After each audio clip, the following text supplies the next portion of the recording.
What's going on, everybody? This is Drew here. I want to welcome you all to a brand new episode of Phoenix Down. It's Phoenix Down episode 104.0, and we are starting a new series.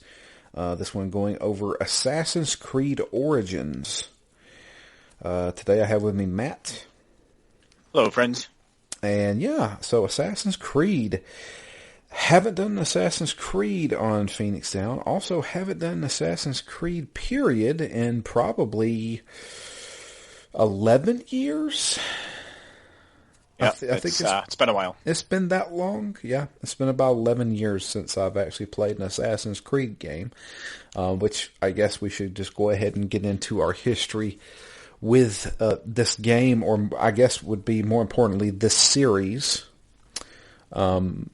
Matt, give me a rundown of your... I know what it is, and I want to hear it. It feels weird because... I guess not like Final Fantasy, because Final Fantasy I was always on the fringes of, always excited about the new ones, but never really diving in.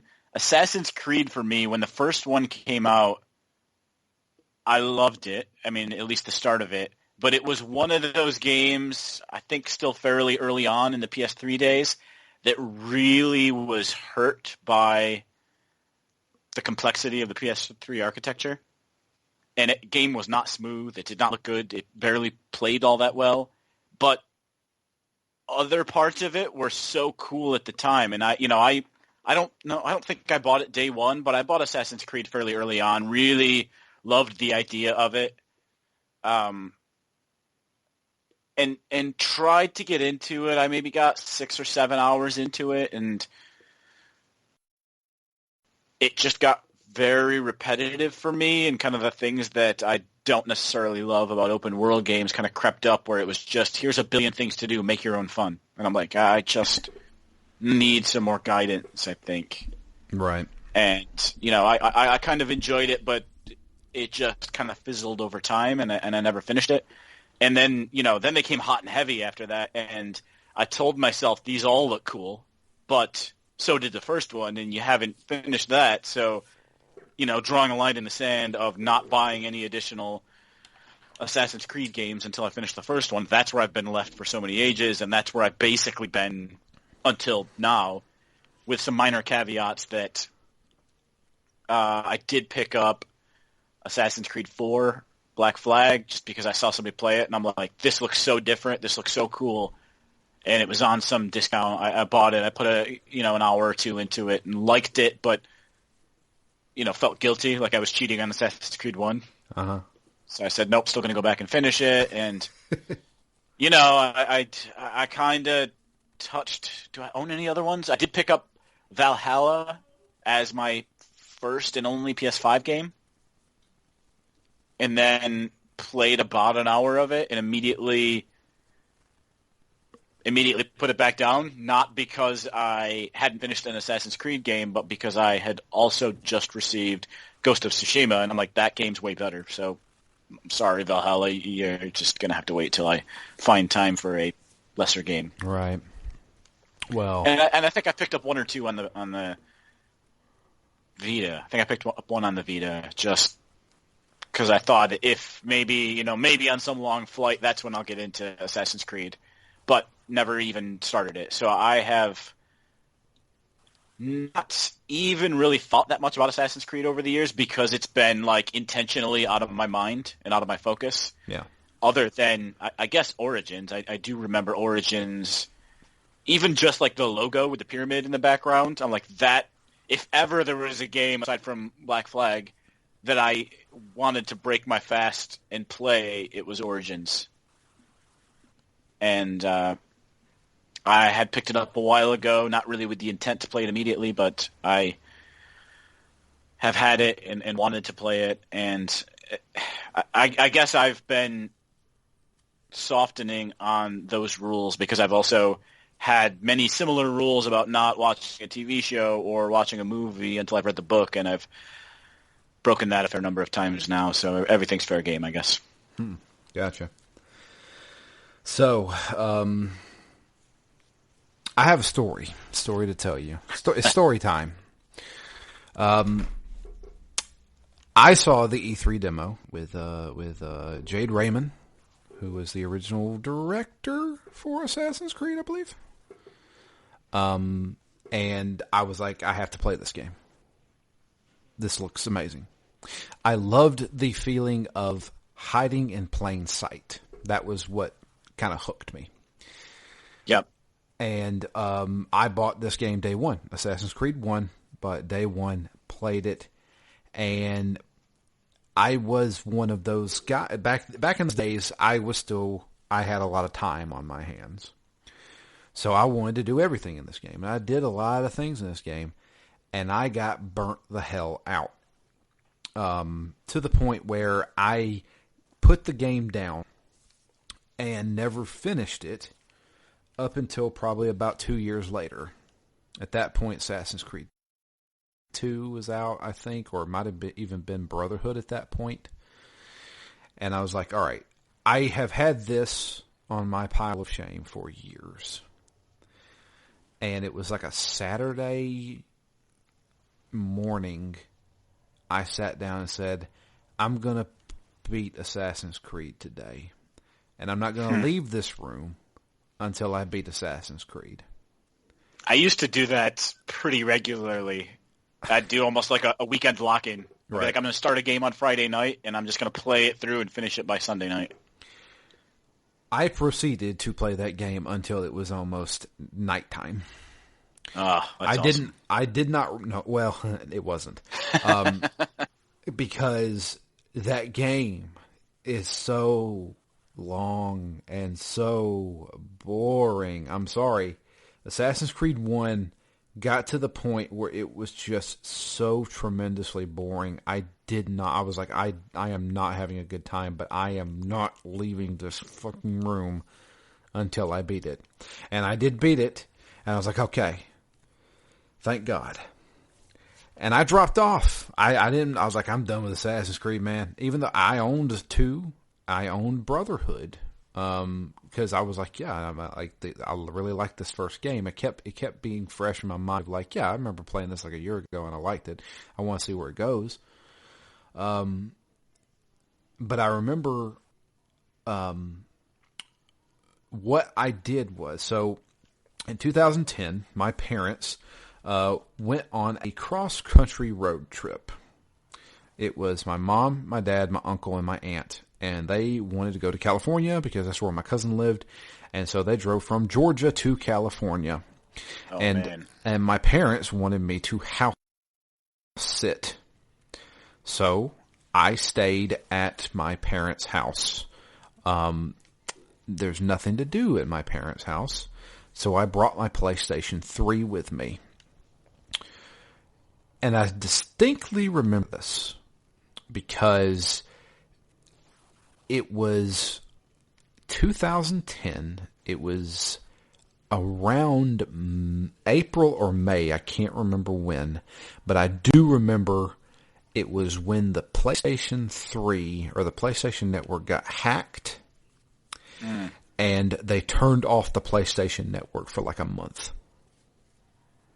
And me being the idiot I am, I brought my PlayStation 3 to my parents' house. Couldn't play online. And I was like, well, I have nothing to do now. Great. Because I don't have anything to play. Well, looked at the games I brought with me, and lo and behold, Assassin's Creed 2 sitting there. In that week, I beat Assassin's Creed 2. I did the entirety of Assassin's Creed 2. And the ending to Assassin's Creed 2 was absolutely fantastic. I was like, oh my God, this is insane. The twist at the end of that game, like, really, I was like, wow, okay, all right, this is really cool. So I immediately put in Brotherhood. I got about 6 or 7 hours into Brotherhood, and I said, yeah, I'm getting burned out again. I don't know if I can do this. Also, Brotherhood started off slightly boring for me. And I was like, I don't know if I'm feeling this. And I put Brotherhood down. That's the end of my Assassin's Creed journey. So 2010 was the last time I ever played an Assassin's Creed game. Now, I say that to say this. I own every single Assassin's Creed game except for Valhalla. I own every one of them, and I have never played any of them. Did you buy them day one? No. Were you excited to play them, or did you just kind of pick them up and say, yeah, one day I'll get to you? Deep discounts. Deep discounts, yeah. And also Game Pass or PlayStation Plus games. Yep. I picked them up. I know for a fact I purchased Origins and Odyssey at deep discounts, like $15 or something like that. The other ones, I think I got the one in the French Revolution, Assassin's Creed. Ooh, what is it? Liberation? No, Assassin's Creed Unity. Yeah, Unity. I got that one because I believe Ken got an extra code for it, and he's like, I already own this. Do you want it? And I said, sure, I'll take it. And I actually take that back. I am a liar. I am a liar because I played Assassin's Creed 3. In fact, I reviewed Assassin's Creed 3. I totally forgot about that. It had already came out on 360 and PlayStation 3, and we got a code for the PC version, and I was the only person that had a PC that could run it, so I reviewed the PC version of Assassin's Creed 3. I do remember that. So yes, I have played Assassin's Creed 3. I finished Assassin's Creed 3, I think. I can't remember now. No, I did not finish Assassin's Creed 3 because I could not remember. I could not remember the ending to it, and I had to ask what the ending was because that is the one where they kind of sew up the Desmond Miles trilogy, if you will, even though there's multiple games. This would be a tough series to do a year of. I think you could get like a game in and be like, I can't do this again. No. So the reason why I wanted to play Assassin's Creed Origins was because everybody, and I mean everybody, that I know that has played Assassin's Creed Odyssey says that it is one of the best games that came out this last generation.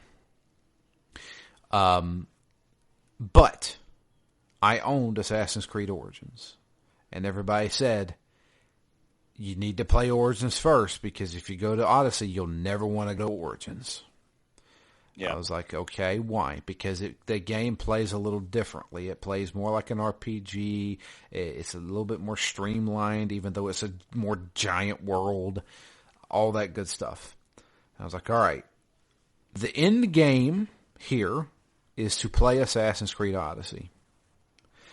But I'm not playing it until I play through Assassin's Creed Origins. So this is like us suffering through The Witcher? Doesn't feel like suffering through The Witcher 1. No, sure. Not at all. This game is leaps and bounds better than The Witcher 1. Yep. But going to Assassin's Creed Origins, I have to say, it is starkly different. Majorly different from the original Assassin's Creeds that I played. Even Assassin's Creed 3. To the point where they have basically just threw away the whole aspect that I originally loved about the game. Hiding in plain sight. You were not hiding in plain sight in Assassin's Creed Origins. I actually found the ability to do that at one point in this game, and it surprised me.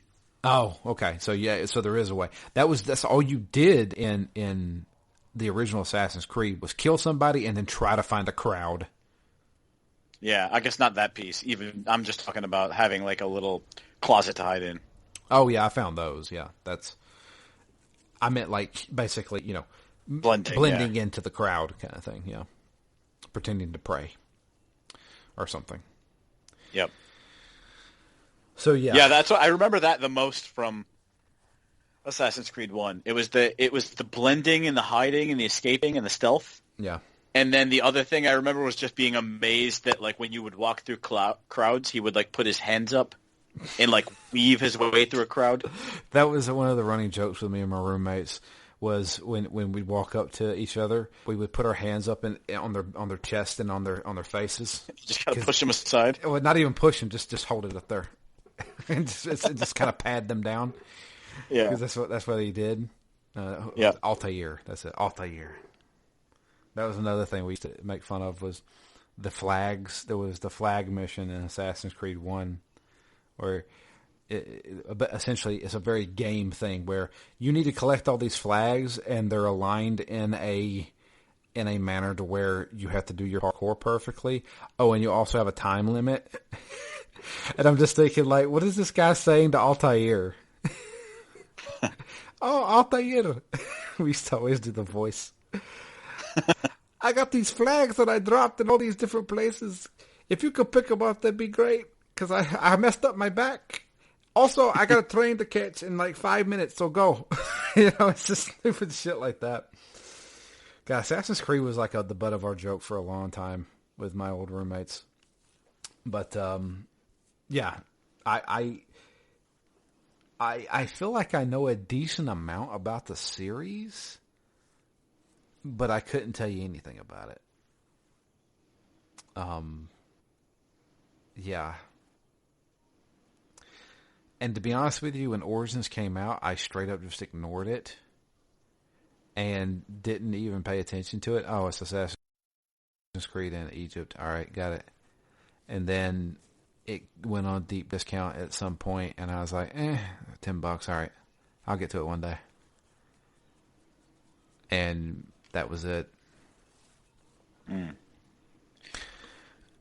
So yeah, here we are. We're playing Assassin's Creed Origins. So a couple of things. Number one, I have no idea how to talk about this game. Yeah, because I have a lot of feelings when I play it, but maybe unpack those a little bit. But yeah, it doesn't have that kind of tight narrative that would be easier, but maybe almost too linear to just kind of walk through. Right. And then on top of that, I know I texted you a couple days ago and said, hey, I'm actually really enjoying this game. How about we don't go with a deadline? Why don't we just play it and do what we want in it and talk about it? And that's kind of how I feel about this game, because I'm enjoying the living crap out of this game. Like I am having legit fun with this game. The carrot on the stick, you enter a place and say, oh, there's this hidden thing if you want to go find it. Or, oh, if you want to, get some loot, kill these 2 guys and loot this place, and we'll give you some experience points for it. I'm like, I kind of want to go kill those 2 captains and loot this place, even though it has no bearing on the story. And they do it. I feel like they do a really good job of saying, okay, here's your next story mission, but don't do it just yet because you're not really high enough level for it yet. But in this little area right here, we have 3 guys who will give you quests that will level you up to do that mission. I was like, okay, well then that's perfect for me. Yeah, that's what I was going to say. That specific thing happened to me a couple times, and I was going to say that if we were trying to rush through this, it's the kind of thing that might have been frustrating. Being like, I just want to go to the next story mission. I know what I need to do. The narrative's got some movement. Let's keep going. Yeah. Oh, now I need to divert myself, and I have to do these side quests. Well, that's taking away from my ability to control what I do on a play session, and I don't love that. But coming at it a little bit from a more meandering perspective, I do want to do those things. I just want to do them on my own time. So I think not rushing through the story part of it really does help prevent that kind of conflict of what to do next. Right. Because I generally want to go find those secrets, and I generally want to, when I see an area that's sealed off, it's like, I'm going to kill a captain, and I'm going to loot this place. I'm like, yeah, you're damn straight I'm going to. Yeah, and the little things. So I ran into this thing where you're like trying to align constellations. Yep. Little puzzles. Yeah, the stone circles. Yeah, the stone circles. The I don't know how you pronounce papyrus. Is that what it's called? Yep. Yeah, they got the little like puzzles on them and stuff. Those are really like scratching that itch that I wanted. And now I wonder to myself, if this is great, how good is Assassin's Creed Odyssey going to be? Yeah. I just like I'm kind of in love with this game right now. Like it's all I want to play right now. Like I've got review games that I've put on the back burner because I want to play Assassin's Creed.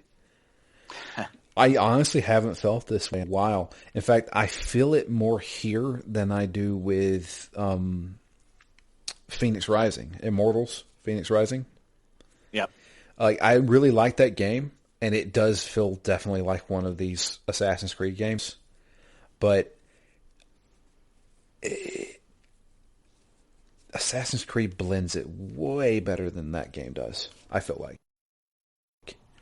Yeah, it's interesting. I mean, that's maybe a more modern comparison, but just for me, comparing back to the first game, not only like they've clearly changed that focus away from stealth and away from the actual kill being the main thing that you do, but everything else just feels more polished as well. Yeah. Right? Like everything just feels refined. Like I knew Assassin's Creed as the cool game where you can parkour everywhere. And having played other games that kind of do that well, like Infamous and like Spider-Man, I didn't really expect to care that much about it here. But I just really like how blended and how tight that is. Yeah. I don't feel like I'm stuck when I have to climb a wall or climb on top of a building. Like it's so seamless and so smooth. Yeah. And it doesn't have those clear like here's the glowing yellow ledge, right? And I guess it never did, but it's just even more integrated and even more blended into the world than it was before, and it just feels great. Yeah, that's one of the great things that I love about this series is that you can literally go anywhere. There's only a few places where they won't let you climb up, like you have to go around or something like that. But for the most part, if I need to go that way, I can straight up beeline it and just climb whatever the hell I want to. And I've always liked that about it. I love it about this game. I feel like traversal in this game is handled so well, not only with just the climbing stuff, but also just getting around. You know, they unlock, the fast travel points whenever you go do the synchronization thing. They have you can call your horse or your camel or whatever you want to ride at any time and just hit a button and say, go to my objective. That is a godsend. Because there's times where I don't feel like getting lost in a bazaar. Yeah. You know? I was going to say it made this game feel like the shadow of The Witcher. When you call your horse and then, you can even see that little line on the ground. I'm like, it's going to follow its path. And there being a bit more narrative, even if it's kind of throwaway to some of the side missions. Yeah. And the fact that this is kind of turned more into an RPG than an Assassin game. All of that, I'm like, this feels much more like The Witcher than it does Assassin's Creed 1. Oh gosh, yeah. This yeah. When did The Witcher 3 come out? 2015? Yeah. Yeah, that sounds about right. And this came out in 2017, so I can definitely tell this game took some cues from The Witcher. Yep. And I think it handles some of the stuff better than The Witcher. Well, I mean, anytime you're actually playing the game, I think is better in this game.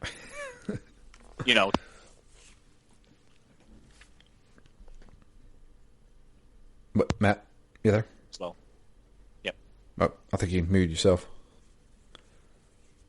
I was going to say just the combat is just leaps and bounds better, but then the traversal also as well is good. Yeah, absolutely. So, story.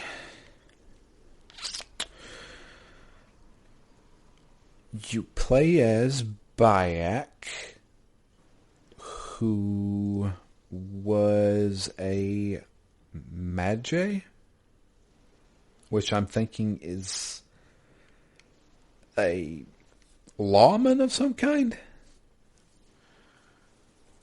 Yeah, so they call it a generic term for Desert Ranger Police, Okay. but apparently it just means people from this area, Medja, Okay. and they just were basically groomed to be these defenders. So, but he has he's fallen from grace. We all right. We should start with the opening. The opening has a assassin, somebody who we don't see, attacking a group of people and killing a man by stabbing him in the face with a mask that has a blade in it.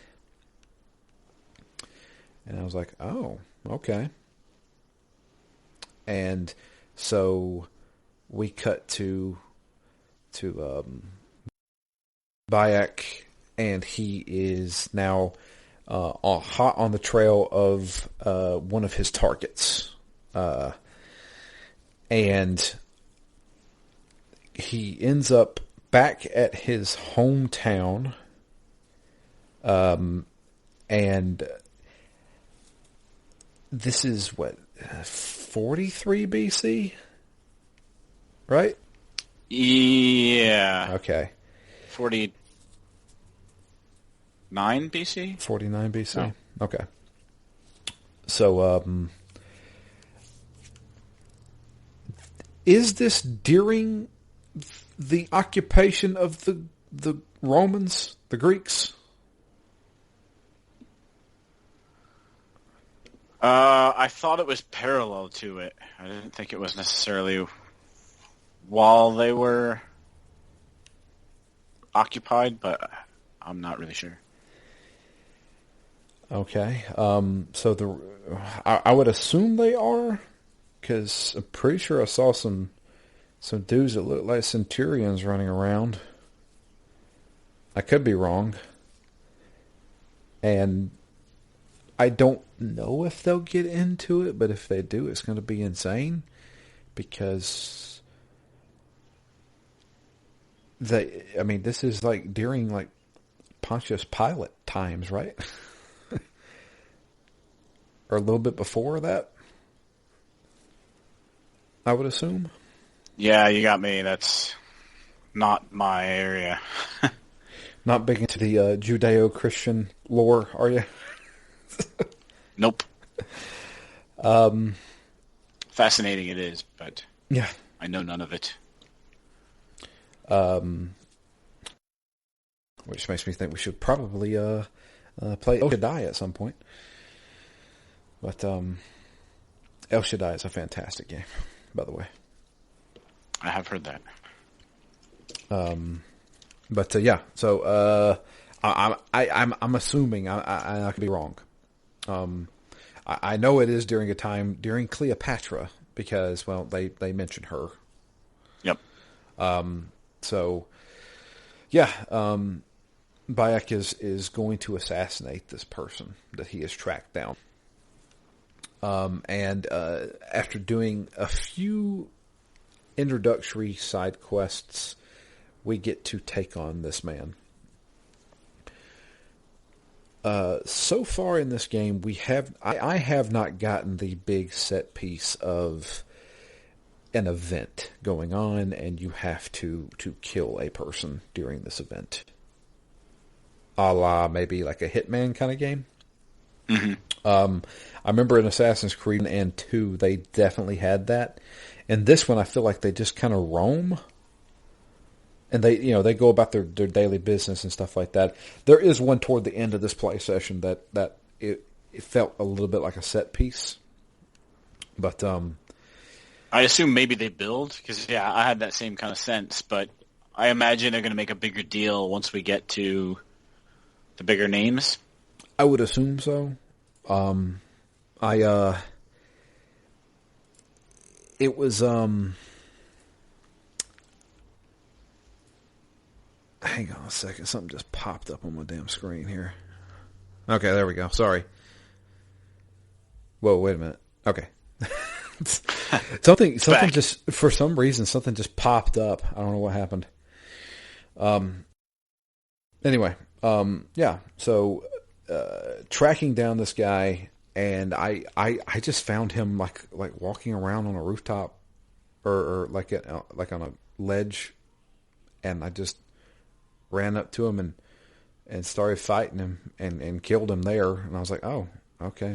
I was expecting something a little more dangerous, I guess. Yeah, I mean that's true of all these fights, right? They're yeah. I mean, a lot of them, like you even mentioned before we recorded, like you almost accidentally killed one. I did accidentally kill one. I accidentally killed a target and didn't even realize he was a target. Yeah. So, and that could happen with all of them if you explored enough, because they don't really call them out all that well. Yeah, I don't think so either. Or all that intentionally. Yeah, but yeah, so I let me just talk about this, because I love when you take down a target, and you go into this like it's a part of the animus, which and it gives like a little set piece of like a cutscene showing them talking to each other. Yeah, it's almost like, oh, you've just killed me. Yeah. And, well, they did it in the original Assassin's Creed. They did it in Assassin's Creed 2 and stuff like that. They've always kind of done this, but I love the way they do it here because it's very stylized. Yep. But you get a lot more, especially with the character development for Bayek, because he's seeing visions of his son, and basically, like, you know, you're killing me, but it's not going to help anything. Yeah, you know. And we do get some more backstory with Bayek and his son. His son was, well,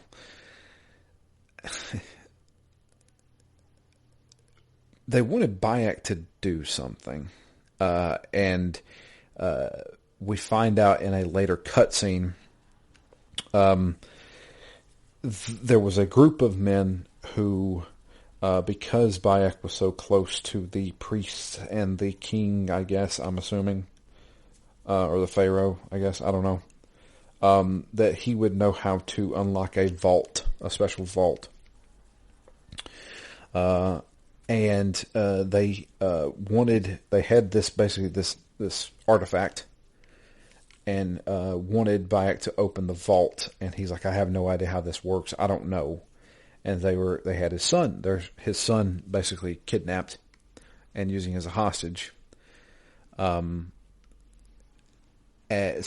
one thing I do want to mention, Matt, you probably know, I'm not sure, the artifact that they wanted to use to open this vault, that circular like sphere. Yep. Do you know what that is? Nope. I am 99% certain it is what they call a apple of Eden, which is what they called it in Assassin's Creed 1 or 2. And it is basically, so we're going to end up hinting in some of the spoilers of the older Assassin's Creeds if we're going to keep talking about this. Yeah. I kind of knew we were signing up for that. I don't know any of the big twists in Assassin's Creed, but I feel like the statute of limitations is over. Yeah. So the Apple of Edens are these sources of power that are connected. Oh man, how do I explain this?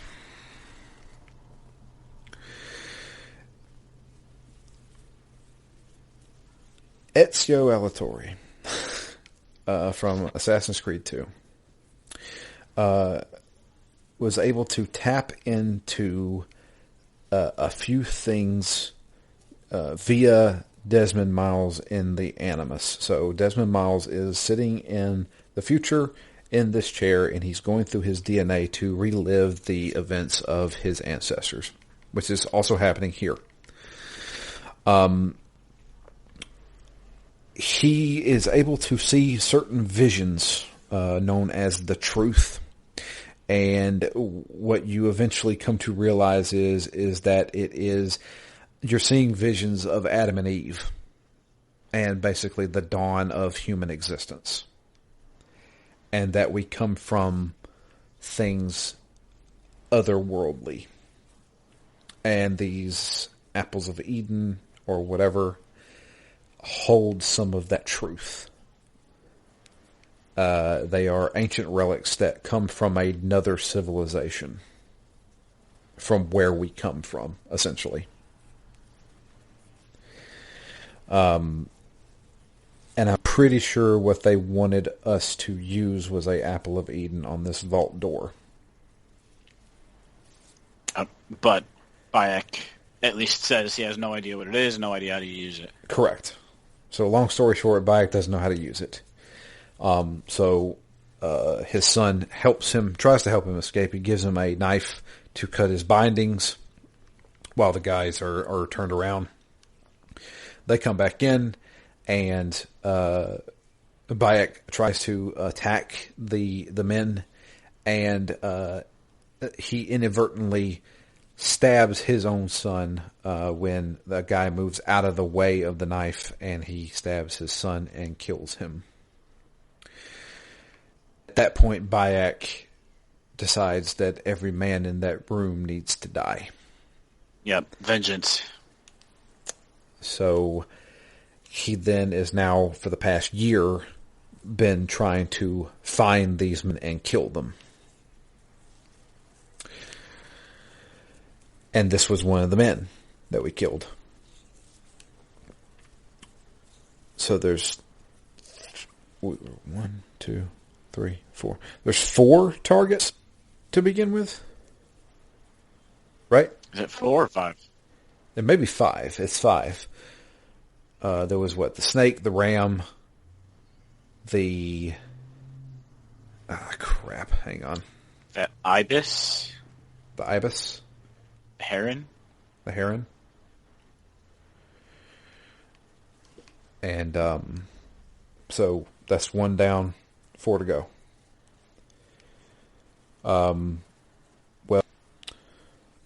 The next thing we need to do is after doing a series of things, travel to Alexandria, because in Alexandria that is where Aya is, or Aya. I don't know how they pronounce it. Like Aya Bray? Maybe. I did like how, with the scene with his son, you got to play it, and you got some good moments of him trying to, coach his son to be a Med-J, but he's still just, on the cusp, so he's a little too scared to act boldly. Sure. Right? So, I don't know, the fact that you got to play that, I enjoyed. Yeah, it felt a little bit like some God of War in there. Yep. Although Bayek seems like a nicer dad, I should say. I mean, hard not to be. Yeah. Boy. Stop being coy head. But, yeah, so we have to go to Alexandria. And that's when... So, what was the first town called? You remember? Siwa. That's where he's from. Bayek of Siwa. Bayek of Siwa. So, Siwa is a relatively large area, but you can tell it's kind of like the White Orchard from The Witcher 3.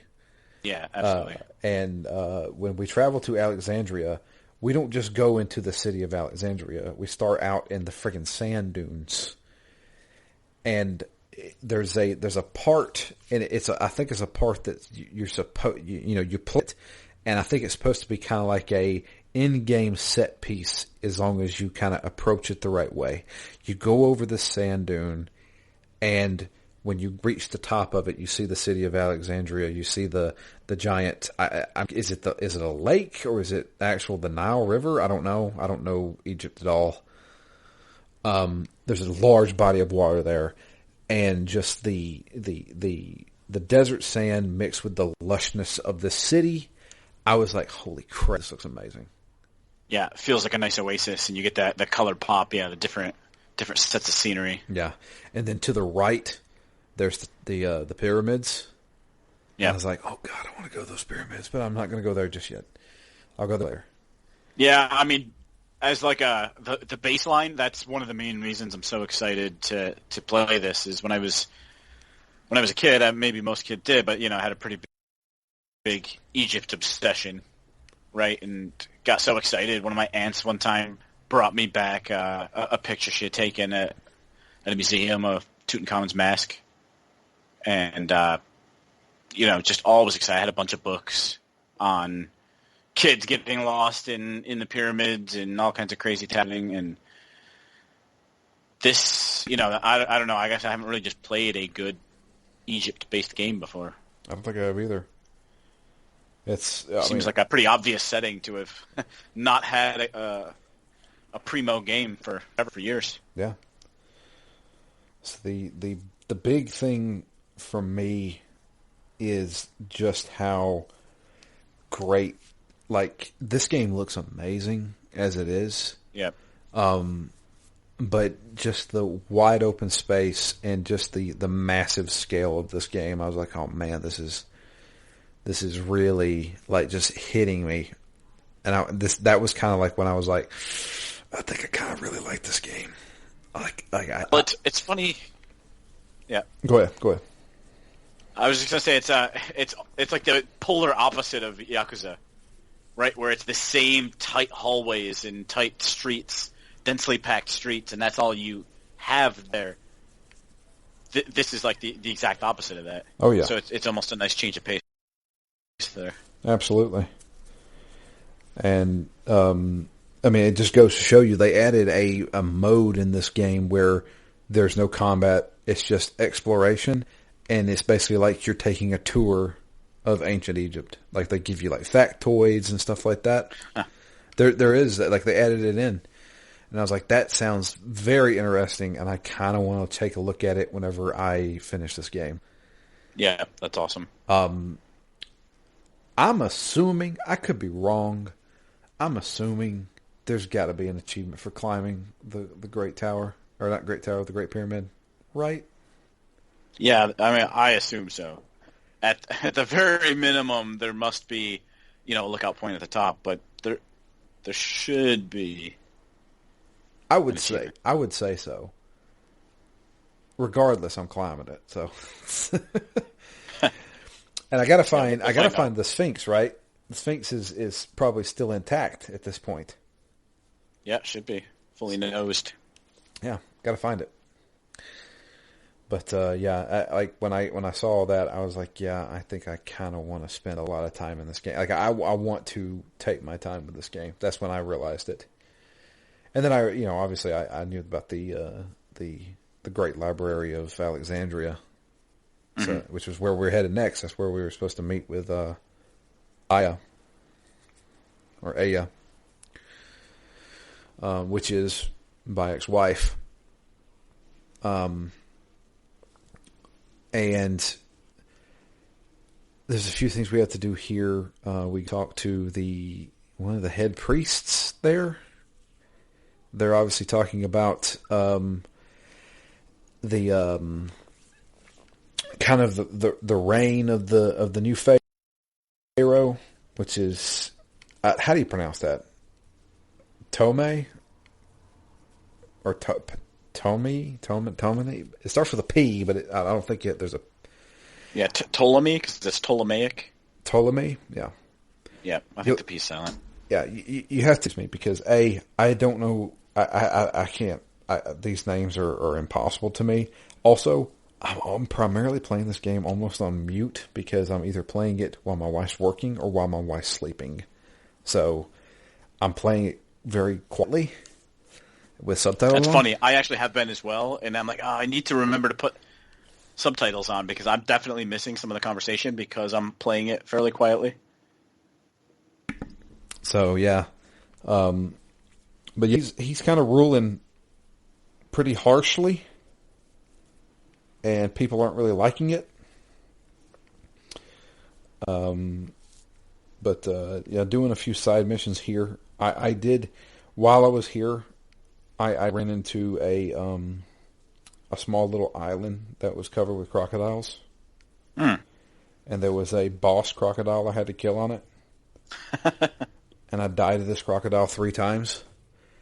And I said, I'm not continuing this game until I kill this damn crocodile.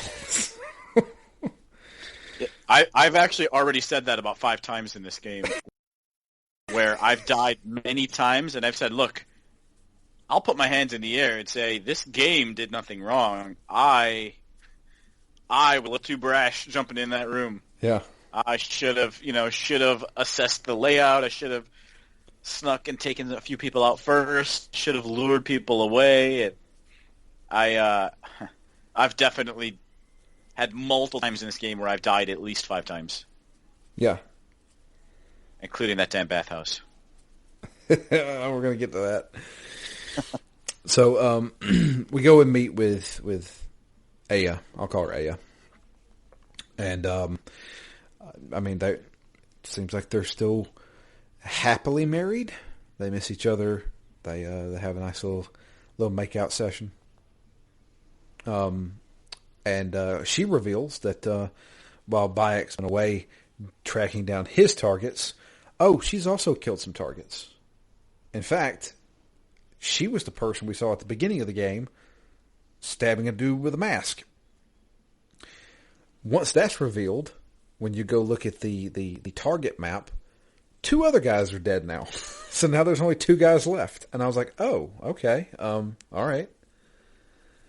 So we got to go find those 2 guys, which doesn't take very long. In fact, one of them, we already know where he's at. And that's when I was like, oh, I've already killed that guy. So the guy who was like the second in command to the snake, the guy with the headdress. Yep. I had already killed him because I was, running around Alexandria, and I saw this place that said restricted, and I said, not anymore, and just went in there and murdered some dudes, and he was one of them. I killed him, and then it gave me the option to, quote-unquote, confirm the kill, and it went into a cutscene with him, and I was like, oh, is this targets? I was like, what am I doing here? And looked on the screen, and yeah, I killed one of the guys. And I was like, okay, I didn't know I could just do that. So, is there a way to just kill everybody and then do the cutscene? So, I don't know. I feel like I was like, did I get a glitch or something? Did I glitch this game? It's funny. I actually thought I had either glitched or blacked out when I looked at the screen and saw that more of the targets had already been assassinated than I expected.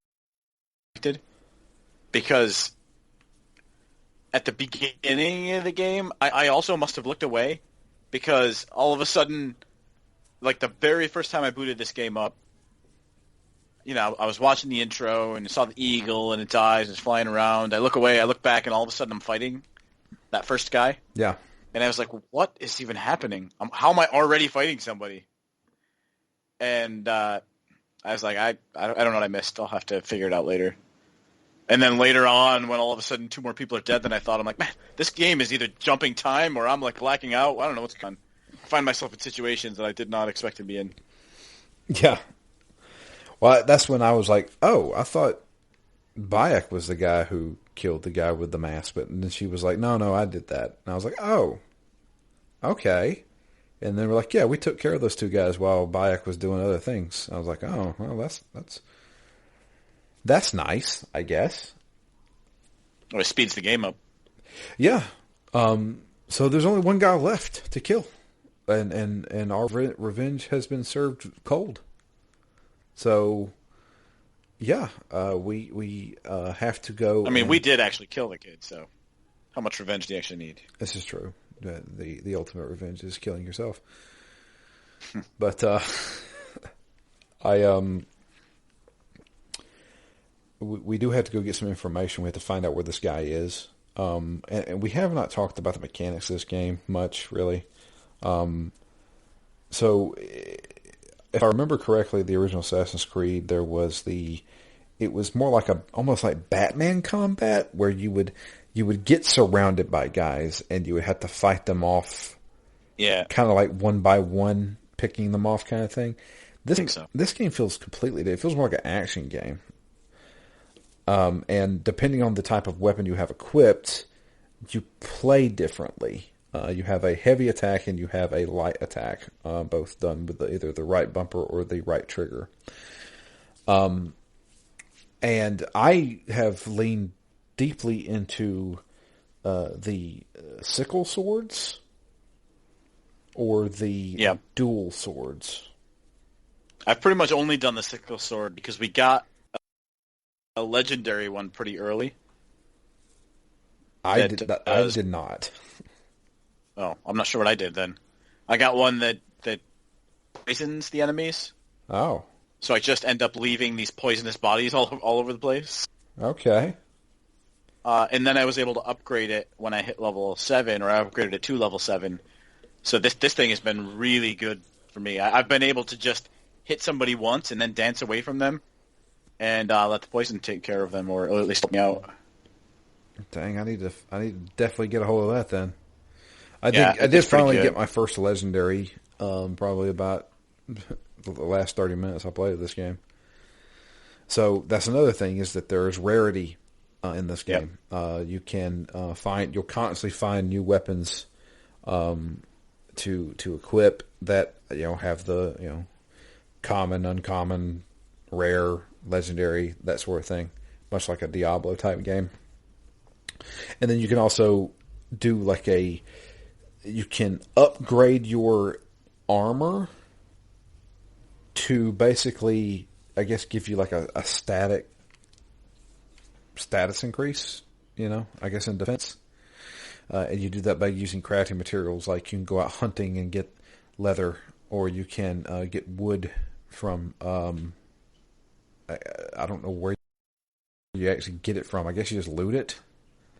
Yeah, I was just going to ask that. I'm like, I definitely killed some animals to get some hides so I could craft, but I don't know where you would get trees. I've noticed wood or. So the other mechanic in this game is Bayek's hawk, falcon, eagle. Yeah, I was gonna say a falcon. Okay. I know in other Assassin's Creed they called it eagle vision, so it may be like a golden eagle. Yeah, could be. I don't know if eagles are... Senu? Yeah, Senu. What's the name of his eagle? It is an eagle. Okay, there you go. And so Senu is another cool thing. So another Ubisoft game, Far Cry, you have to pull out some binoculars and scout out an area, and if you don't see a person, you just don't mark it. Senu is an eagle who can see through walls. And you apparently have a psychic link with? Yes, you also have a psychic link with him. And I am A-okay with that. Yep. Because when I get close to a vicinity and it pops up saying, why don't you call out Sinew? I pull out Sinew and I scan until he goes, ah! And I was like, there he is. He's in that building. How does this bird know that? I don't know, but he does know, and I'm going to use that information. Thank you, Ubisoft. You have done something that a filthy casual like me really, really loves. I don't have to run around a place for 20 minutes trying to find something. Does Bayek really love that eagle too? Because every time you jump off of your high perch into the palm fronds or into the hay, does he make an eagle sound? That has been in every Assassin's Creed Yep. game. Yep.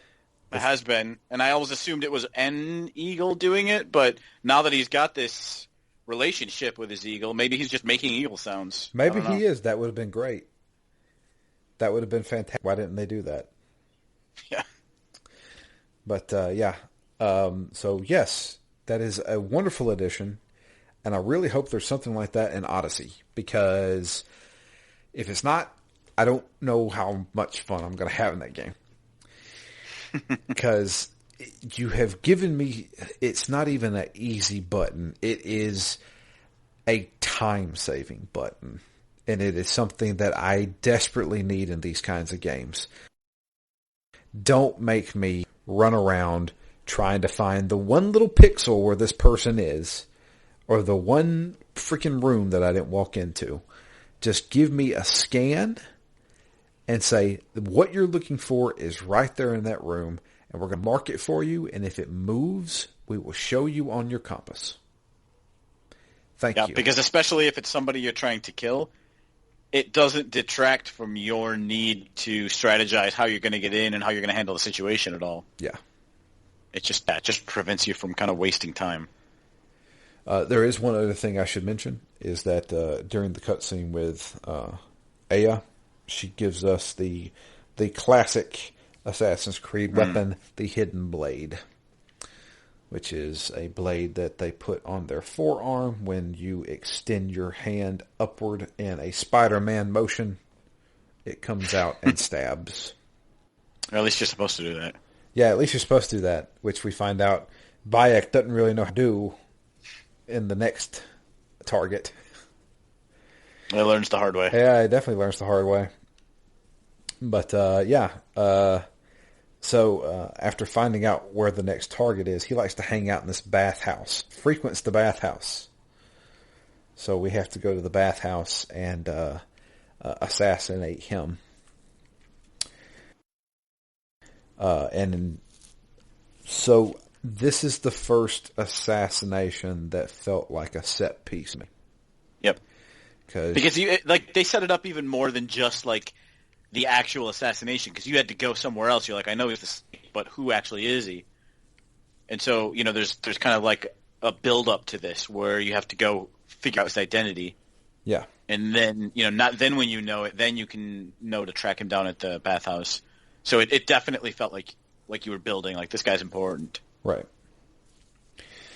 So, on top of that, you also basically have like a cutscene break where, it fades to black and now you're in a robe, like a bathrobe, and you're walking around this place. I was like, okay, so we're kind of hiding in plain sight a little bit. All right, I got you.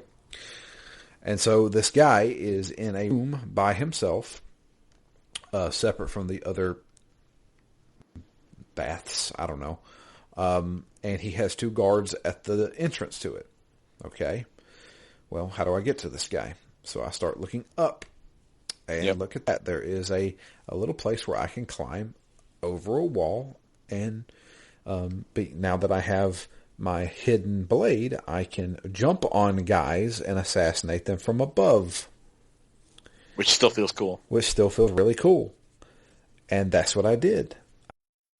I perched up there and just jumped on him and confirmed my kill, which in doing so, we get a nice little cutscene where the other guy fights back for a little while and jumps on top of Bayek and is trying to hold him underwater. Bayek then opens the hidden blade but doesn't move his finger right away and severs over a third of his ring finger.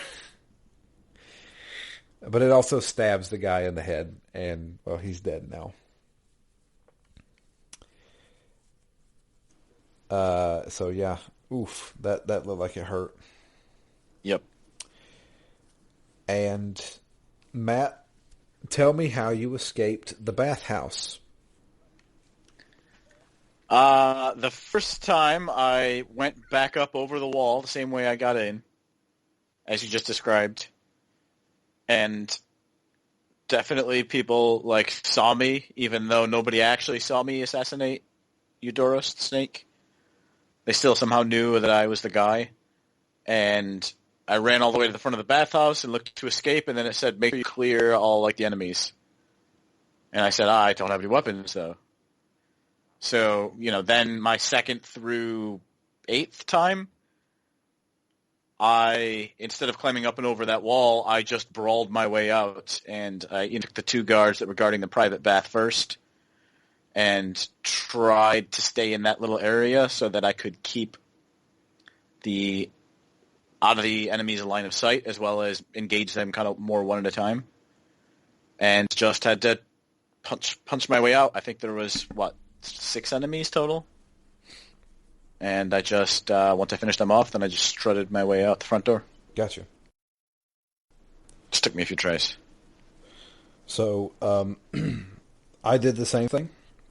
I assassinated him and climbed back over the wall that I came from. Climbed out a window? Well, no. I went to the front door. And I did everything you did, minus when you said strut through, that's exactly what I did. Nobody ever looked at me. I killed a guy, climbed over, and as soon as I got to the door, I heard somebody in the background say, "Hey, this guy's dead." And then that was it. I legit just, just walked nice. out. I was like, because you said escape the bathhouse. I was like, escape? And I walked out, but all right. Nope. I brawled my way, because they have all their weapons, even though I don't. Right. So I was really the point, 3 hits and I was dead. Nice. And it was me also trying to get into that mind of just play defensively, don't be stupid, because they were easy to kill individually, but then I would always be like, I can just get one more hit in and then pay the price. So yeah, it was basically one of my learning points in this game of play the game the way the game wants you to play it. Although, had I actually done that, maybe I never would have fought anybody. Yeah, I don't know what I did differently. I guess maybe I was just quicker. Yeah, maybe. Because I only tried that once. As soon as I was seen on the other side, I just said, all right, well, they already know it's me. But, maybe I just walked into somebody's line of sight and didn't need to fight my way out, but I assumed I did. Yeah, maybe I just avoided everybody. I don't know. But, yeah, I was able to do that. Nice. And Bayek grabs a hot iron and a brazier and cauterizes his finger because, he just cut it off. And, yeah, that's where I strolled out, and I did a couple more side quests. I did a side quest where I had to steal a cart with food. Yep, I did that one. Those horses do not want to cooperate with me. They do not have a tight turning radius either. No. And there was twice where I got stuck on the environment and had to desynchronize and had to redo it again. And the next thing I have to do is go back and talk to Aya, and that is where I stopped.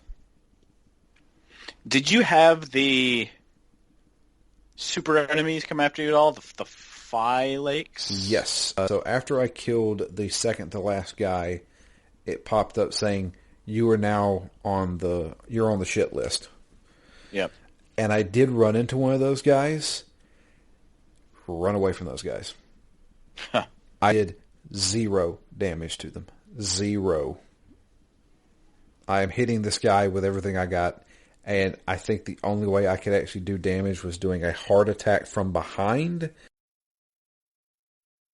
and that's almost impossible. Yep. So yeah, no, I ran away from those guys.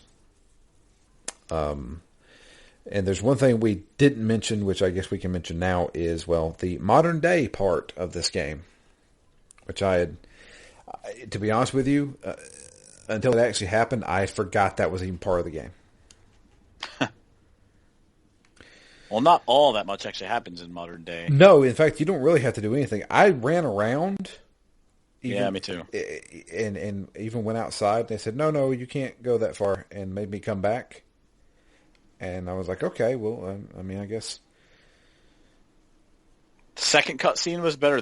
Not cutscene, but the second shift was better because at least something happens. Okay, see, I haven't even got there yet. Okay. I think it's whenever I go back and talk to Aya. Yep, I think it is. But yeah, so I don't know when the modern day is taking place. I'm assuming it's nowadays, maybe a little bit in the future. Not sure. But you're playing as Bayek's ancestor named Layla. Layla, yep. Or Lila, I don't know. And I don't know who she is, other than she said that she's obviously doing this by herself. She's in the tomb of Bayek, and she has her little, like, animus that she sits in. She's also talking to somebody over the radio, and I remember her having the throwaway line of, after all of this, Abstergo has to take me back. Yeah, I get the sense that she was maybe part of a research team or something, but was excluded for some reason. Yeah, that's what I'm thinking too. I'm not entirely sure. But like I said, you legit, like, as her for 3 minutes tops. Yep. I did notice that when you go to the pause menu, instead of seeing, character stats and stuff like that, it's basically like her laptop. And you can go through, through emails and pictures and stuff like that. I kind of want to read all that. Yep. You can do that also. Her laptop sitting on the table, you can interact with it, and it gives you emails and other stuff you can read. Yeah. So I'm definitely going to read that the next time I play as her. So, but yeah, that's where I stopped. Matt, how much farther are you from me?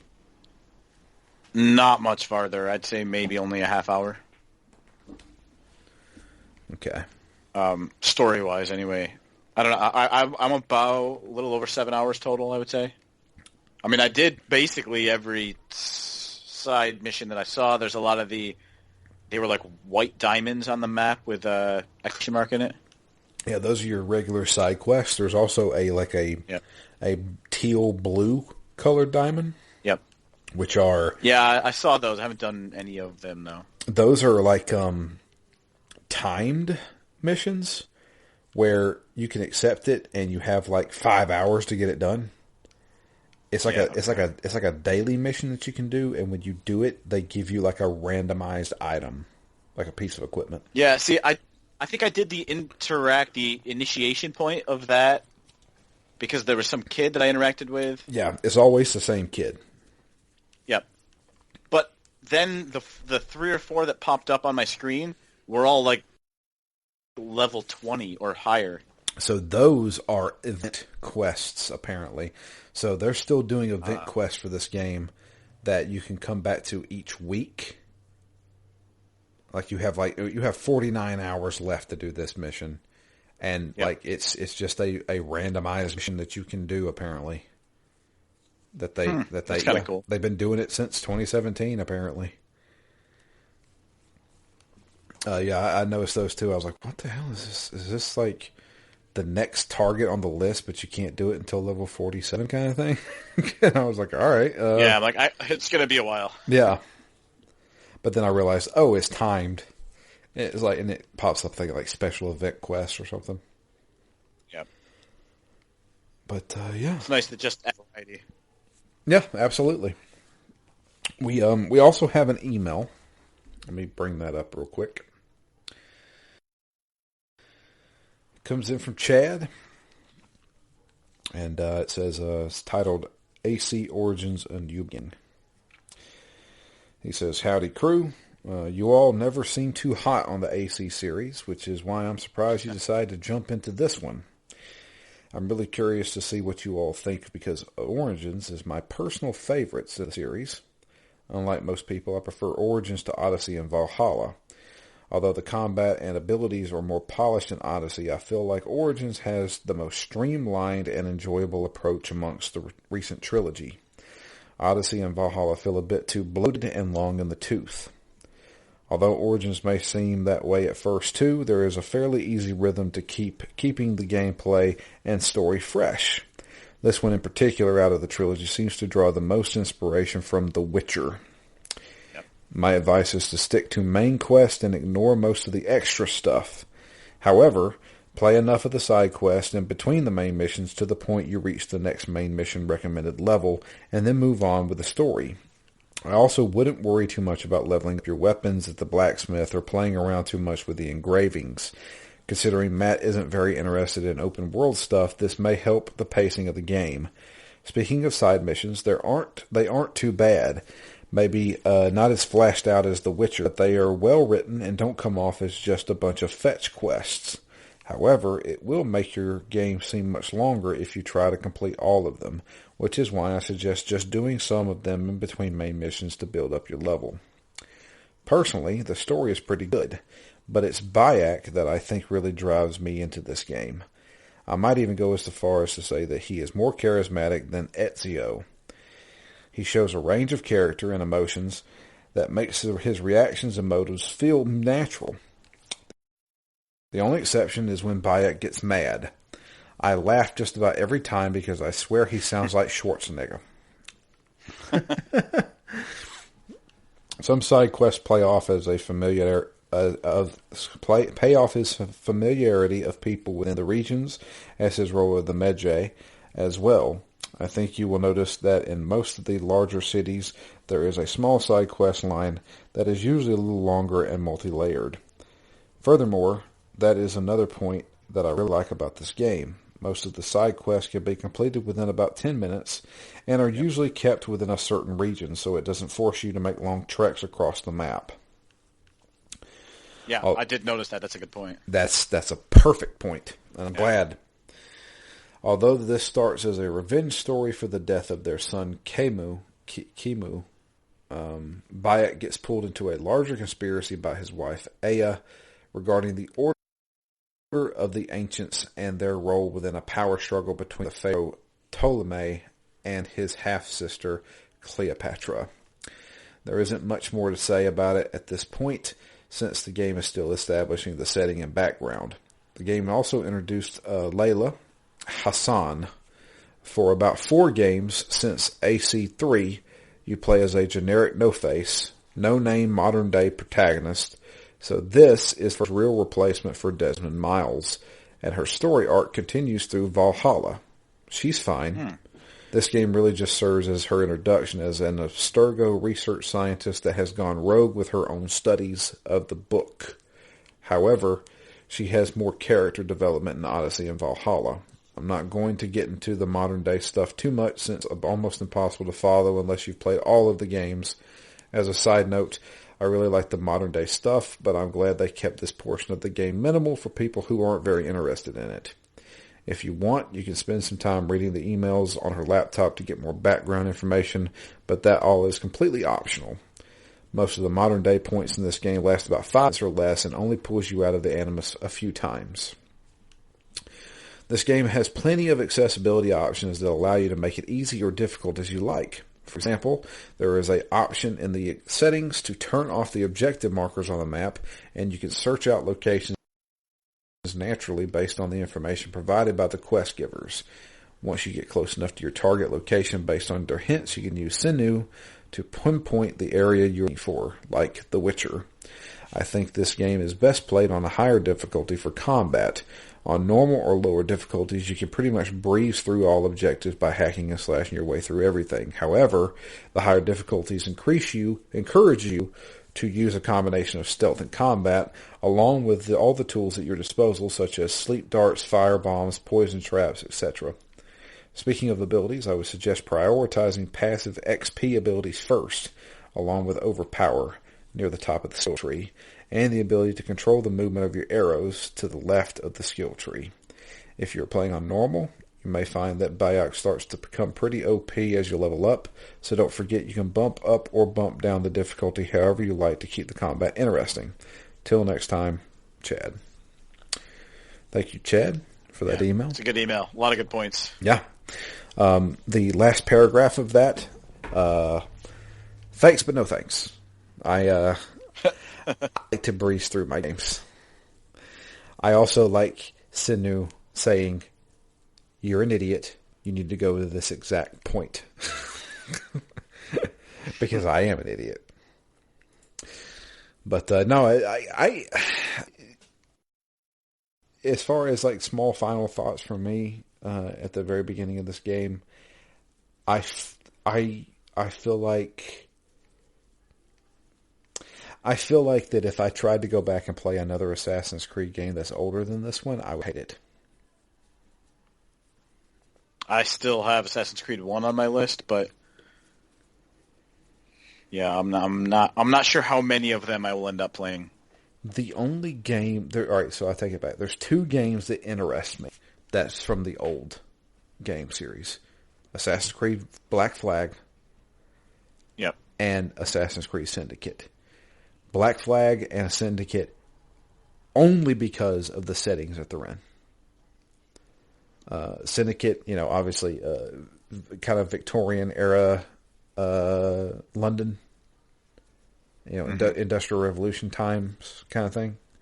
And then, Black Flag is just straight up pirate game. Yep. That's why I had to get it. Yeah, so those are the only two I really have any desire to play whatsoever. But I get the feeling that after we finish Origins, I don't think I'll be able to go back to them because I feel like they're too archaic. Yeah, I agree. I mean, I enjoy a good retro game as much as the next guy, but maybe in 2 more years it'll be retro and it'll be fun. Yeah, who knows? Well, how are you feeling about it, Matt? Are you liking it? I don't think you love it as much as I do. Yeah, I was gonna say that at the beginning when you were gushing. I am enjoying this game, and actually quite a lot. I'm not sure I would say I'm in love, but I do really like it. I mean, there's not much of a story, which I don't care about. I mean, other than, hey, just assassinate these people. But what story there is so intricately tied to Bayek and his life, right? It's his wife, and it's his son, and it's the people he knows. So I do get a fair sense of character from Bayek, which is more than enough. I really liked the combat so far, and the way that it's not only the assassination that matters. Like, the most fun I've had in this game is walking into these like garrisons or these areas where you know that you have to be on the watch. You know that there's going to be a captain or two captains or whatever, and there's going to be a hidden item. And so far, those are the most fun times I've had in this game, is going in and being like, all right, how do I approach this area? Do I just go in? Because I actually, the most comical time I had so far playing this was I had gone into one of the areas, again, maybe 6 or 7 times, and just died over and over and over again. And then my actual objective wasn't just to clear it out. It was to rescue a guy who couldn't walk out of a cage. And I was able to just go in through the side, open the cage, and carry him out and leave. And after I had beaten myself against the front door so many times, I just kind of snuck in the side, rescued the guy, and I was out and done. And I just thought that was kind of funny that, never had to go through the front door. Yeah. That's the one good thing about these games. They always give you the option to do whatever you want. Of course, I came back later and really mopped the floor with them, and I kind of went around the top. There was, a wall surrounding this area, and I decided to travel along the wall. I probably took out 6 or 7 people before anyone saw me. And at that point, I kind of knew where everyone was, and I was able to start with some arrows and change up the combat a little bit and approach it a little bit, although I always feel like I'm gaming things a little bit, trying to keep out of people's lines of sight, so I'm always like just waiting by a doorway for someone to walk through. Yeah. So there's a little bit that feels a little bit gamey, but overall I've just really enjoyed the encounters and the combat, some of the exploration. So yeah, I mean, pretty much everything I've been enjoying about the game. And I don't really have any major negatives at the moment. I want to see where it goes. Clearly the game's not almost over, but Cleopatra's going to be in this, and things are bound to expand out beyond this personal vendetta, revenge tale. So eager to see where it goes. Eager to see the new areas. I mean, the game's gorgeous. In the same way that in the last game I felt like I was never good at the combat in Kiwami. Yeah. I already kind of got to the point in this game where I'm like, I feel good. I feel like I'm dodging things the way I'm supposed to. I'm able to dodge around somebody and get them in the back. I'm able to take out one or two people before they get to me with my arrows, and then switch to my sword. So I kind of like that. I felt like I was kind of pacing the enemies the right way. There was one point in that one like large garrison where they had a they had like a launch, like a not a catapult, but like a spear launcher. Yeah. Ballista? Yeah. And I was able to take out, then like they were sending reinforcements, and I was just aimed at the front door and, took out 3 people that way, and then when one of them got close, I was able to switch. So I just felt like I was able to use a variety of moves, a variety of weapons, and a variety of approaches to the point where I felt like I was I was in control of the combat. I wasn't purely reactive, whereas in Kiwami especially, not even so much in Yakuza 0, but I just felt like it was either only the same thing over and over again, or I just felt like I was at the mercy of the game. Whereas this game, I feel like I've got more autonomy and more control over what I'm doing, and that's a pretty good feeling. Matt, do you have any interest in Far Cry? Yes, because I've dabbled. What you just described is basically everything in Far Cry.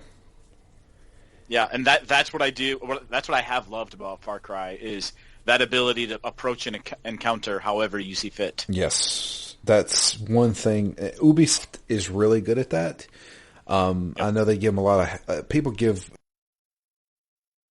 Ubisoft a lot of hell because their game revolves around here's a map and a whole bunch of things to do on it and go, and that's because that's their formula. But the moment-to-moment gameplay in a lot of their games is superb. Far Cry 5, I enjoyed the living crap out of that game because and I had the breaking point in that game because I go to this camp, bunch of enemies running around, and I was trying to scout it out. I would try to sneakily go around and kill dudes, and then I'd get into a firefight, and then I'd be like, I got screwed. I'm not, like, I'm dead, or it was just like another shooting gallery. But when it finally clicked for me, I was like, Drew, you idiot, they're giving you all these options. I could go in guns blazing right now. I could bring freaking Nick Rock, who is on a freaking like not a helicopter, but a plane, who will just drive by and just like freaking carpet bomb these dudes. Or I could bring a freaking, I could bring Cheeseburger, who is this giant grizzly bear, with me and have him maul dudes. And I'm like, use the freaking tools that I have. When I started doing that, every encounter was awesome. Every encounter I really like that it doesn't feel like you're doing it wrong. Yeah. It was just like, because I was like, I almost felt like I was cheating, but I'm not. I'm not really cheating. I'm like you have these allies for a reason. Fucking use them, And I was like, I'm calling in a fucking airstrike. Let's do it, And it made the combat so much more fun in that game because you had the option. I could totally go in there stealthy. I could start it off stealthy, kill about 3 guys, and then say, "Hey, Nick, why don't you come and shoot up these guys for me?" And he just comes and shoots up the guys, and I just took over the camp. Haha, And I was just like, "This is fun. This is what makes this game fun." Assassin's Creed is the exact same way. I don't care if it is cheesing the game. If I lure a guy into a room and kill him, and then wait for his buddy to come check up on him, and then kill him too, I am totally okay with that. if the game lets me do that, you know, Yep. and I like that's fun to me. Like it's not fun to be surrounded by guys and then have a hard time trying to fight a bunch of them. It's fun to pick off these guys one by one in dumb ways, you know, and that's Yep. exactly And what I games can kind of do. go back and forth. Like, I go into every one of these areas basically trying to go stealthy at first, where, you know, just because that's kind of fun. I'm like, hey, this guy's facing away from me. Obviously, I'm going to come up and stab him in the neck. Yeah. But, you know, I really appreciate the fact that once I'm discovered, it's not game over. Yeah. Or, yeah, it might as well be because you're about to be surrounded and immediately killed. I like that flexibility, and I like that basically it almost feels like a bit of respect. Yeah, do what you want, you know, however you want to approach this, you know, good luck. So that's, I mean, bringing that back up with, can you hear me? Yep. Okay. It's not, it wasn't registering for some reason on the thing, but bringing back up, Far Cry, you know, got Far Cry 6 coming out this year. I saw that gameplay trailer and I was like, yeah, I'm in. I cannot wait to do this. So, but yeah, that's one thing Ubisoft does right is they give you a game that gives you options and play it however you want. And it feels great. When I couple that approach with the combat that feels pretty good, and I feel like I'm in control, and couple that with like the upgrades and the RPG elements that feel pretty good and meaningful, like those two things together mean that I'm in. You know, I'm enjoying the progression and the actual progression as well as just my progression of understanding the game and getting better at playing it. I don't know. Yeah. It's pretty fun. Yeah. I'm having a ball game, and I cannot wait to explore more. That's the thing. Is like right now we're kind of just stuck in Alexandria. I'm sure like this game opens up even more, which I know it will. As soon as I get to those pyramids, I'm going to have a ball. That's the end goal. I'm gonna make it to the pyramids, and I'm gonna climb them. But yeah, that's gonna be it for us. I'm having a great time with it. Like I said, we are kind of playing this casually, and we're just going. Sure, I'm gonna be doing the story missions, but if it says you need to be level 15 to do this mission, I'm not going to touch it until I hit level 15 because I want to do the side stuff. I want to explore. I want to go find this stuff. And this may be a long, recording session for us, but I'm okay with that because damn, I'm actually having a fun time with this game. Yep. So, yep. Me too. But yeah, that's going to be it for us. If you'd like to send us an email, it's drew@ztgd.com. You can also tweet to us. I am at DMLFury, and Matt is at REMGS. The podcast itself is at ZTGD Phoenix Down. But yeah, I think that's pretty much it. Gonna play some more Assassin's Creed. Can't wait. I have been every time I have free time. I'm like, all right, I want to play some Assassin's Creed. So, yeah, I've actually picked this game up. Usually I'll play good like multi-hour sessions or 2-hour sessions, but I picked this game up even when I only had 20 or 30 minutes just to be like, I could just do one mission. Yeah, I could do a side quest here. Even just unlock one thing. Just get to the top of that tower, synchronize, and turn it off. I'll have achieved something, and I can come back later. Yeah, that's the beauty of those games, man. But yeah, that's going to be it for us. I appreciate everybody listening. I hope you guys have a great week, and until next time, I am Drew. And I'm Matt. And we're gone. Have a wonderful week, and we'll be back next week with the continuation of Assassin's Creed Origins.